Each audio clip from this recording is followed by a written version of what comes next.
मानसखंड अल्मोड़ा में शायद आप आए होंगे, लेकिन उसका दूसरा हिस्सा जो अभी डेवलप हुआ है वहाँ से आपको रूबरू करा रहा हूँ मैं। आप देखिए, पहले यहाँ पे ये जो नीचे वाला एरिया है, विज्ञान विभाग वाला जो एरिया है, तो हम यहाँ पे पहुँच गए। रिवर सिस्टम देखने को मिल रहा है। हम इसमें देखेंगे कि हमारे पास सेम वेट है, इसको हम एफर्ट्स बोलते हैं।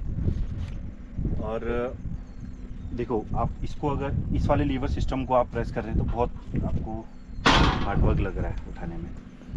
इस वाले को थोड़ा मीडियम, और ये देखो अब ये एक हाथ से ही नॉर्मल हो जाएगा। तो वो कह रहे हैं कि लीवर रिड्यूस सिस्टम में आप देख रहे हैं कि ये लेंथ सबकी अलग है।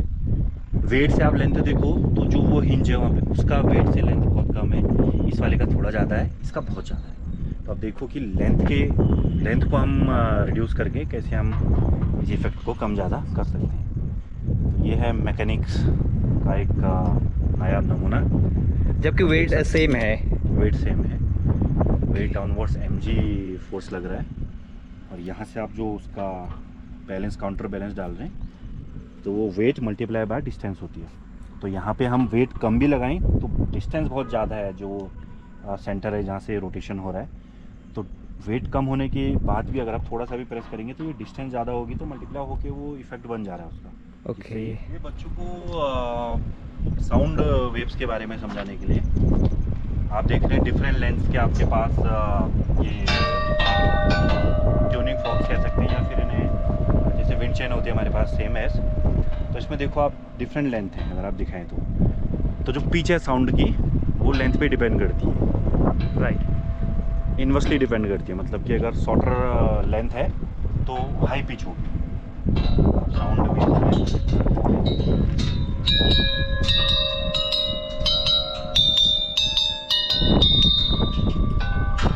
उसकी पिच हाई होगी, और जो सबसे दूर है उसकी पिच इन्वर्सली प्रोपोर्शनल है। लेंथ अगर ज़्यादा है तो पिच हाई है, इसकी पिच हाई है, उसकी पिच कम है, लेंथ ज़्यादा है क्योंकि। Okay, right.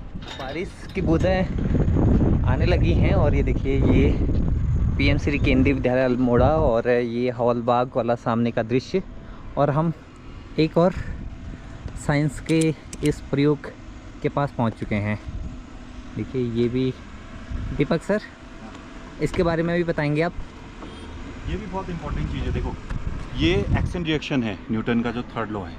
ओके। कोई भी फोर्स एलोन नहीं है यूनिवर्स में, अगर आप एक एक्शन प्रोड्यूस करते हैं तो उसका रिएक्शन मिलेगा ही। और आपकी डे टू डे लाइफ में भी होता है, आप कोई अच्छा काम करते हैं तो उसका आपको बैक मिलता है अच्छा इफेक्ट, बुरा काम करते हैं तो वो भी रहता है यूनिवर्स में। जिसे हम क्या कहते हैं योग की भाषा में, या फिर आध्यात्मिक की भाषा में क्या कहते हैं, कर्मा। यस। तो आप इसको देख रहे हैं, मैं इसको रोटेट कर रहा हूँ एक्शन के तौर पे, ठीक है। मैं रोटेट करता हूँ इसको ऐसे, ओके। तो मुझे, आप देखोगे मुझे फील हो रहा है यहाँ पे मैं उल्टी डायरेक्शन में रोटेट हो रहा हूँ, अपोजिट डायरेक्शन में रोटेट। अगर मैं इसको यहाँ को घुमाऊँ तो मैं यहाँ को रोटेट हो रहा हूँ। बिल्कुल बिल्कुल, क्रिया प्रतिक्रिया का नियम, हाँ, न्यूटन का थर्ड लॉ। ऐसे रोटेट करूँ तो मैं इस डायरेक्शन को आ रहा हूँ। ओके। जब आप इस चेयर पे बैठ के करेंगे तो आपको ज़्यादा फील होगा ये। और यहाँ पे आपको शायद इसमें बैठ के आनंद भी आ रहा होगा। तो अभी हमने भी पढ़ रहे थे तो ऐसा हम बस किताबों में पढ़ रहे थे एक्शन रिएक्शन, थोड़ा बहुत हम बस एग्जांपल देखते थे। पर ये जो यहाँ पे प्रयोग के तौर पे बच्चे सीख सकते हैं। मेथड से, मतलब यस यस यस। आपको बहुत इजी लग रहा होगा। इजी लग रहा है ना? ऐसा क्यों? ऐसा इसलिए क्योंकि ये जो दोनों टग ऑफ और रोप बना रखा है, ये दोनों हमारे पास जो व्हील है ना, इसका रेडियस डिफरेंट है।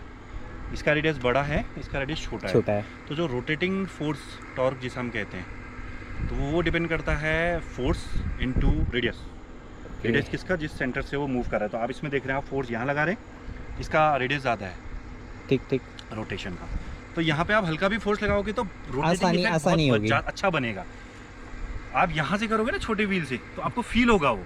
यानी कि एक बार वहाँ से टग ऑफ और दो बच्चों को लगाइए, यहाँ से लगाइए, ये जो हैवी, जो बड़ा रेडियस का व्हील है, उसको इजी फील हो। अब आप स्विंग भी करोगे तो नहीं करोगे? नहीं गिरेगा नहीं, मतलब सिस्टम इसमें क्या है ना कि जो सेंटर ऑफ ग्रेविटी है वो ऑलवेज मेरे और ये चेयर सिस्टम की जो है वो नीचे ही रहेगी काफ़ी। ओके। तो हम फॉल तभी होते हैं जब सेंटर ऑफ ग्रेविटी जो है वो बॉडी के एक्सिस के बाहर आ जाए। वो उसको एक टॉर्क प्रोवाइड करती है। बच्चा बैठ के तो ये अगर बच्चों को अगर मैं इसे समझाना है। घुमाऊं तो ये हाँ कितना ही भी आप मुझे घुमाओ, मैं गिरूंगा नहीं, टेढ़ा हूँगा, इधर स्विंग हूँगा, पर मैं चेयर से कभी नहीं गिरूंगा। ये देखो, देख रहे हैं ना आप? Okay, yes yes yes. क्योंकि गिरने के लिए हमें सेंटर ऑफ ग्रेविटी चाहिए।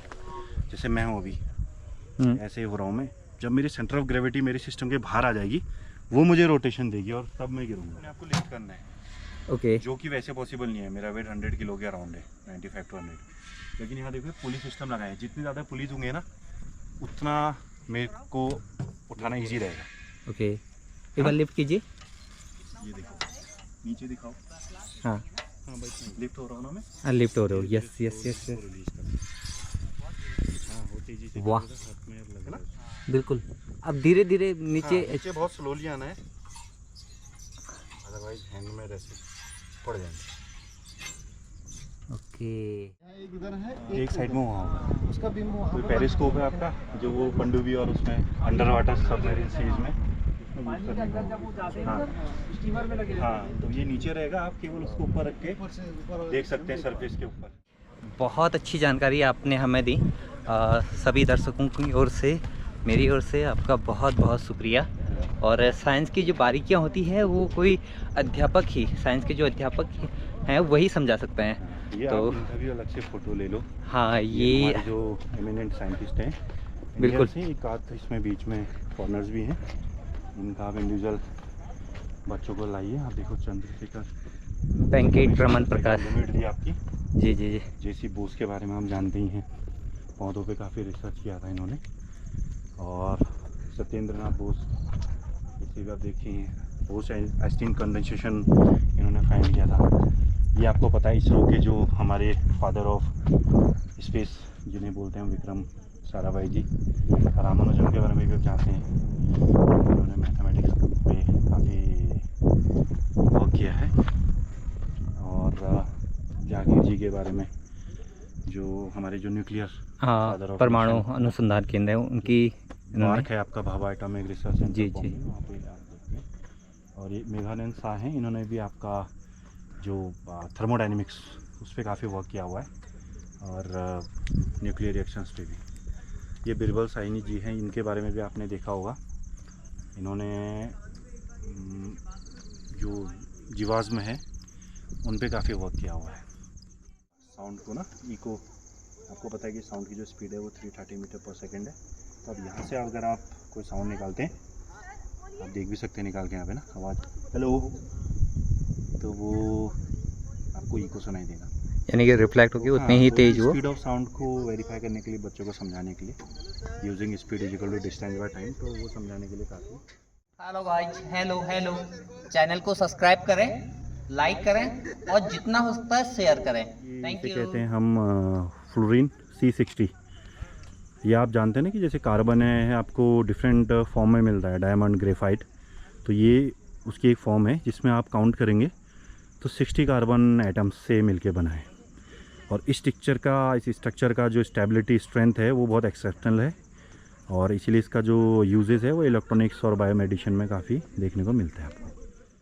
साइंस पार्क की ये कुछ जानकारी आपके लिए, शायद आपके लिए, आपके बच्चों के लिए काफ़ी उपयोगी होगी, ऐसी उम्मीद करता हूँ।